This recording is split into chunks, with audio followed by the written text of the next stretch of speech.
Hola, en este vídeo vamos a hablar de la matriz Mitre Attack y reglas out of the box para llamadas syscall de kernel. También vamos a ver un poco por encima qué otros estándares de seguridad existen y cuál es el proceso para contribuir a las reglas de Falco, al proyecto Falco Open Source. Bueno, vamos a empezar con las recomendaciones de Mitre Attack. Mitre es un organismo sin ánimo de lucro del gobierno de Estados Unidos para proporcionar recomendaciones de seguridad. Y entre sus actividades pues mantiene esta lista de tácticas y técnicas de intrusión. En la página web de Mitre podemos encontrar esta matriz, esta Attack Matrix, que está desglosado, pues como podéis ver, en estas columnas que se llaman tácticas, y debajo de ellas cada uno de estos elementos son técnicas. Esas técnicas a su vez pueden tener subtécnicas, ¿vale? Con lo cual aquí tenemos muchísima información.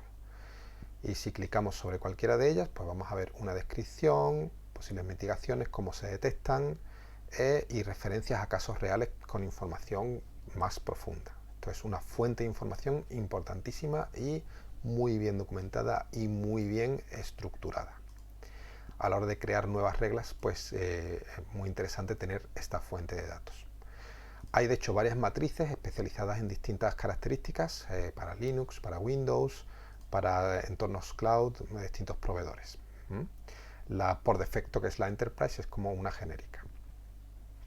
En estas técnicas en estas tácticas, podemos encontrar pues los elementos de reconocimiento cuando se está capturando información sobre el sistema que se quiere atacar desde fuera, desarrollo de recursos cuando estamos empezando a construir cómo vamos a acceder a ese sistema que queremos penetrar, el acceso inicial, el acto de conseguir entrar y conseguir una cuenta, ejecución de comandos en ese entorno, persistencia para dejar ahí algo funcionando que nos permita para actuar o para acceder más tarde, escalada de privilegios para que una vez que hemos entrado con un rol con ciertos privilegios poder aumentar cada vez más en lo posible esos privilegios. Defense evasion, evasión de defensa, cuando queremos contrarrestar mecanismos de defensa que pueda tener el sistema al que nos hemos introducido. Credential access, acceso a credenciales, cuando queremos romper credenciales, usuarios y contraseñas de otros usuarios, además del que ya hemos conseguido entrar. Discovery, para descubrir qué información de interés puede tener el sistema y ir recopilando dónde hay cosas interesantes y datos por los que poder sacar información importante. Hay más aquí, no creáis que llega hasta aquí nada más, hay que hacer scroll. Lateral movement, movimiento lateral, que es que cuando estamos en un sistema en concreto que ya está dentro de una infraestructura, pues intentar acceder también a otros sistemas dentro del mismo entorno para también ganar el control de ellos. Colección, que es el acto de recopilar y acumular información que poder después robar y llevarnos. Command and Control, técnicas para, una vez que estamos fuera del sistema, poder controlarlo remotamente y seguir teniendo una comunicación con él para que obedezca órdenes. Exfiltración, que es el proceso de sacar la información que ya hemos recopilado, esa información valiosa que habíamos recopilado antes. Impacto, que sería una técnica ya destructiva. Técnicas de impacto borran información de manera irreversible, corrompen firmware del hardware del sistema, encriptan datos para que no se puedan acceder a ellos y actividades como esta, ¿vale? Entonces, todas estas técnicas y tácticas son interesantes estudiarlas como elementos que podemos combatir con nuestras herramientas. En el caso de Falco, pues Falco tiene etiquetadas con el atributo tag todas sus reglas respecto a esta matriz de Mitre. Y podemos encontrar pues muchas reglas, voy a nombrar algunas, no las voy a nombrar todas ahora. Y tenéis también en este enlace de blog, pues tenéis un enlace donde pues os ponen esta tabla y os comento un poquito más sobre ello. Entonces, algunas algunas reglas interesantes según la matriz de Mitre. Podemos encontrar, por ejemplo, una muy importante, Terminal Sharing Container. Esta regla de Falco pues va a detectar que hemos hecho SSH a un container cuando eso es algo pues, que no está recomendado. Eso a lo mejor en desarrollo es algo más o menos normal, pero cuando estamos en un entorno de producción, el container pues, debe liberarse con el proceso que tenga en ejecución y no debe poder tocarse desde fuera, ni actualizarlo, ni cambiar cosas. Para cambiar el contenido que tiene deberíamos matar ese container y lanzar un container nuevo con una nueva versión de lo que queremos que ejecute. Reglas, por ejemplo, que detectan que se ha hecho una actualización de paquetes del repositorio o que se han modificado ficheros binarios o ficheros de carpetas del sistema. De nuevo, el container debe tener un contenido que sea un fiel reflejo de lo que habíamos establecido en la imagen del container y no desviarse de esa imagen. ¿Por qué? Pues porque hay mecanismos de escaneo de imágenes que nos van a detectar si los componentes del sistema operativo o los paquetes software de Python, de NPM, pues tienen vulnerabilidades conocidas, ¿vale? Y si cuando ya hemos desplegado el container actualizamos esos paquetes o esos contenidos, ya no sabemos si esos nuevos paquetes qué versiones van a ser, si esa versión tiene vulnerabilidades o no, si es estable o no, y ya es una incógnita. Entonces el proceso normal debe ser escanear el contenido de la imagen, ponerlo en marcha. Y si se quiere actualizar, hay que construir una nueva imagen actualizada y ponerla en marcha. ¿De acuerdo? Bueno, estoy hablando de imágenes, también aplicable obviamente a hosts, a servidores. Lo que pasa es que en el caso de servidores es más complejo, porque ese preparar esa máquina para actualizarla, pues puede ser una máquina virtual entera y es pues como más trabajoso. Una regla, por ejemplo, muy importante en Privilege Escalation es detectar que se lanza un container con el estado privilegiado, con el atributo privilegiado. Los containers, pues, aunque por defecto se ejecuten con un usuario root, están contenidos en el espacio de procesos y está contenido la información que pueden sacar del host, de forma que no pueden llegar a salirse de ciertas llamadas al sistema que pueden ejecutar.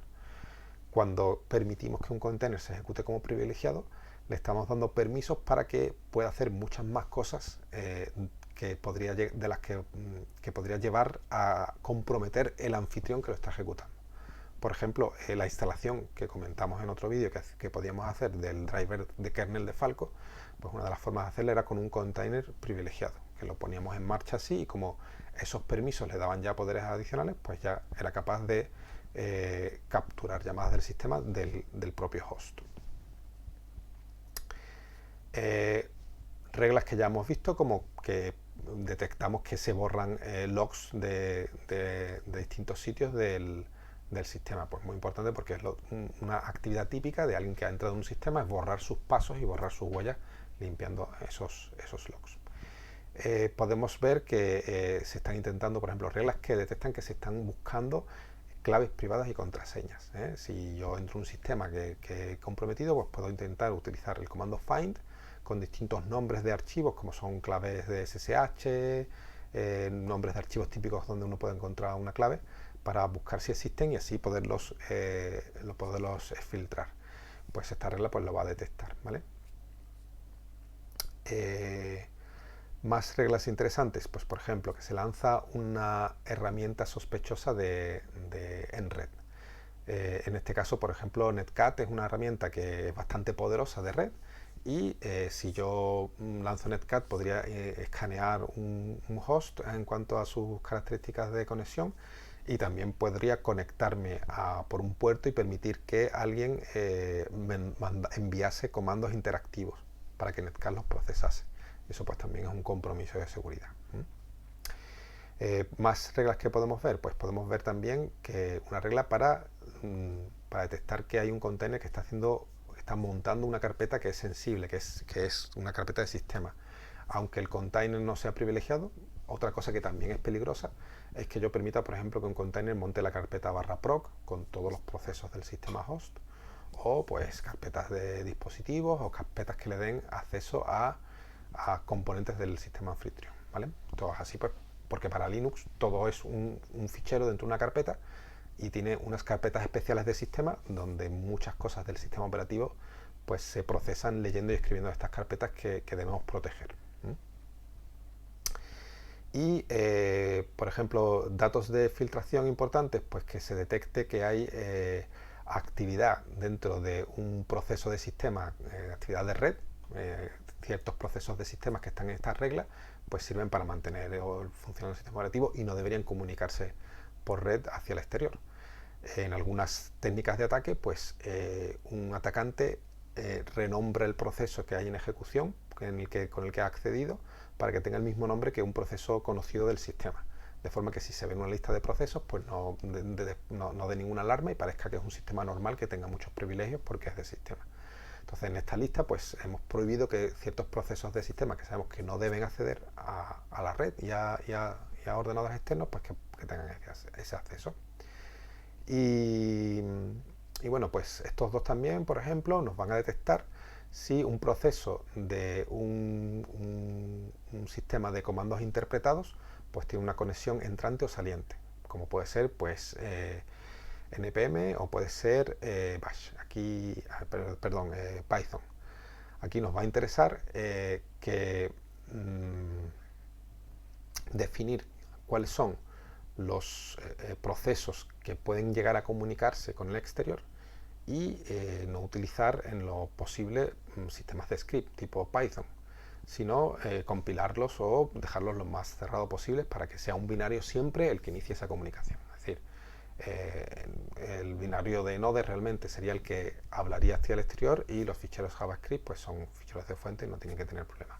Y en el caso de Python, pues no montar un servidor web con Python a nivel de ficheros de script, sino dejarlos compilados, ¿vale? Hay muchas más reglas que no estoy comentando aquí, pero podéis leerlas y podéis ver con detalle cuáles son las detecciones que realizan. Bueno, además de Mitre hay otros estándares de seguridad, hay muchísima información de esto y os voy a comentar muy por encima algunos importantes para que os suenen. Uno muy importante es PCI, Payment Card Industry, es un organismo que tiene PCI Security Standard Council, que es el apartado de seguridad, y que define un estándar que es el PCI DSS, el PCI Data Security Standard, ¿vale? Y es un estándar de seguridad que las grandes empresas que trabajan procesando pagos con tarjeta de crédito, pues tienen que cumplir para asegurarse que son de fiar y otras empresas que trabajan con ellos pues acepten conectar sus sistemas a ellos. Tiene una serie de recomendaciones que son bastante claritas de entender y son también bastante intuitivas y bastante simples. Esta lista puede parecer larga, pero es mucho más corta que todas las de Mitre, ¿vale? Es muy factible leerse esto. NIST es otro organismo sin ánimo de lucro, que en este caso es también promocionado por el gobierno de Estados Unidos, que promueve varios estándares. Uno muy interesante es el NIST 800-190 y el NIST 853. El 853 es muy amplio porque cubre todo, cubre desde cómo las personas pues acceden a los edificios con tarjeta identificativa, cómo se les da la formación, cualquier cosa relacionada con seguridad. El 800-190 pues tiene una serie de secciones pues que están relacionadas con la seguridad, en este caso más con containers, con Kubernetes y un poco con el sistema anfitrión, pero que también son muy fáciles de entender y no es muy largo tampoco de analizar. El CIS, el Center for Internet Security, también promueve pues una serie de benchmarks, unas listas de comprobación de cosas que tenemos que tener bien configuradas en un sistema para determinar que sea seguro. Los más famosos son los de Linux, los de Docker y los de Kubernetes, pero hay muchos específicos pues, de un servidor web como puede ser Nginx, de sistemas operativos como puede ser Windows Server, de cómo se configura incluso una impresora compartida en una red, cualquier cosa que nos veamos que necesitamos aplicarle seguridad, podemos ir al CIS y ver si hay ya un checklist de configuraciones que hay que tener activadas y mecanismos que hay que tener configurados en ese sistema para saber que lo tenemos todo bien hecho. Y aún hay más. Hay SOC, por ejemplo, el System Organization Control, está el Health Insurance Portability and Accountability Act, el HIPAA, muy importante para hospitales, para organismos relacionados con datos médicos, y muy famoso por nosotros, pues la General Data Protection Regulation de la Unión Europea, la GDPR. Bueno, pues si tengo todas estas fuentes de información, ya sé crear reglas de Falco, las puedo probar, tengo todo ahí. Oye, ¿qué pasa si yo quiero crear reglas y las quiero contribuir y las quiero que formen parte del del proyecto de Falco de software libre. Pues claro, se puede hacer, para eso es un proyecto de software libre, lo puede hacer cualquiera. Ahora, el proyecto pues tiene unos pasitos que yo voy a comentar un poco por encima. Si te metes en detalle cuando lo estés haciendo, seguramente verás que hay que desarrollar un poco más, pero por lo menos para que sirva un poquito de introducción y no empiece nadie muy perdido. En primer lugar, pues aquí puede participar cualquiera y no hace falta pertenecer, ni ser miembro, ni pagar, ni nada. Simplemente pues hay un repositorio de código en el que tú colaboras y mientras que se acepte tu colaboración, pues todo está positivo. Lo que es normal es que tú, cuando quieres contribuir con una regla, pues creas un ticket en ese repositorio para comentar de qué es la regla que quieres añadir, qué es lo que detecta, cuál es tu motivación y cómo la estás haciendo. De esa manera pues vas a recibir ya una serie de comentarios, un serie de feedback. Todo esto obviamente hay que hacerlo en inglés y te van a hacer, pues mira, pues si procede o no que la regla esté ahí, o si debería estar de otra manera hecha, o un poquito de orientación para que no te encuentres un rechazo al final del proceso porque has hecho algo mal, sino que aquí es la forma más rápida de que te orienten sobre cómo lo tienes que hacer. Otro segundo paso importante, pues tienes que configurar la firma GPG de Git y GitHub. Esto hace que tus commits pues sean firmados con tu email, y cuando GitHub recibe el commit lo asocia a tu usuario de GitHub de una manera autenticada con GPG, ¿vale? Aunque lo normal es que tú ya tienes pues a lo mejor tu usuario y contraseña de GitHub o incluso una clave privada, clave pública para comunicarte con GitHub, pues este es un paso de seguridad extra que en este caso el proyecto pues te exige para verificar que esos commits pues son procedentes de tu usuario, ¿vale? Después pues para empezar ya con la parte de código, ¿no? Si ya digamos que la discusión del ticket pues ves que ya tiene un buen camino, pues es hacer un fork de todo el código del repositorio, ¿vale? Con Falcon no se hacen normalmente branches, sino que cada uno se hace el fork de todo el repositorio y después se pide mezclarlo, ¿no? Entonces hacemos el fork y cogemos el fichero de Falcon Rules o el de reglas de Kubernetes y metemos nuestra nueva regla ahí, pues teniendo en cuenta que el nombre de la regla pues tiene que tener la primera letra en mayúsculas, tiene que tener tal, hay una serie de convenciones, pues la echamos un vistazo en la documentación y escribimos nuestras reglas, ¿vale? Cuando vayamos a hacer el commit, ¿vale? Con el contenido de la regla, es muy importante que ese commit tenga las opciones -s minúscula y -s mayúscula, ¿vale? Para firmar el commit con GPG, si no, no lo estamos firmando, y para añadir una frase al final que es signed off by y tu nombre. Eso se escribe solo automáticamente en el commit y es también pues una petición que es una forma de pedirte a ti que tú seas consciente de que has aceptado las condiciones de uso, ¿vale? Las condiciones de uso del proyecto, pues obviamente que te van a pedir que tú facilitas esa regla para que todo el mundo la pueda usar y todos se pueden beneficiar de ella. Y la forma que tú tienes de reconocer eso, pues es añadiendo esa línea en el commit. Con eso ya hecho, podemos enviar la pull request hacia el repositorio original. Convenientemente indicamos con el mecanismo que tiene el propio GitHub el número del ticket al que corresponde, y ahí pues va a empezar un proceso donde como comentarios del pull request pues van a empezar a comprobarse cosas. Hay un bot que te comprueba cosas y posiblemente una de las cosas que te compruebe es que tu usuario de GitHub tiene que aceptar en la página web de la Cloud Native Computing Foundation pues una serie de condiciones, y te va a pedir que vayas a esa página, te registres y le des a aceptar esas condiciones, ¿vale? Esto parece un poco farragoso, pero todo el objetivo es asegurarnos que esas reglas pues provienen de alguien que las quiere donar, que si tú estabas trabajando para una empresa, pues bueno, pues esa empresa está de acuerdo en que tú esas reglas pues no las has hecho para la empresa y no estás robando información de ningún sitio, y que si después esas reglas ya están como parte del proyecto Falco, que las va a usar todo el mundo y que cualquiera puede hacer cualquier cosa con ellas, y estás cediendo ese derecho de uso. Bueno, pues en la pull request, en los comentarios también, de nuevo, los mantenedores del proyecto pues también te pueden hacer más comentarios, pues surge un poquito más de discusión en la comunidad, y al final cuando está todo libre pues te aceptan la pull request y tus reglas forman parte ya del conjunto de reglas de Falco, ¿de acuerdo? Entonces pues veis que tienes sus ciertos pasos, no os desaniméis. Yo creo que es muy interesante que contribuyáis al proyecto si os apetece, y además pues bueno, pues también pues para vuestro currículum, para vuestro orgullo personal también, pues es algo que queda ahí y que después pues da mucha alegría ver que formas parte de lo que está haciendo que todo el mundo tenga sus servidores un poquito más seguros, ¿de acuerdo? Y hasta aquí este vídeo, pues os espero ahora en el siguiente vídeo.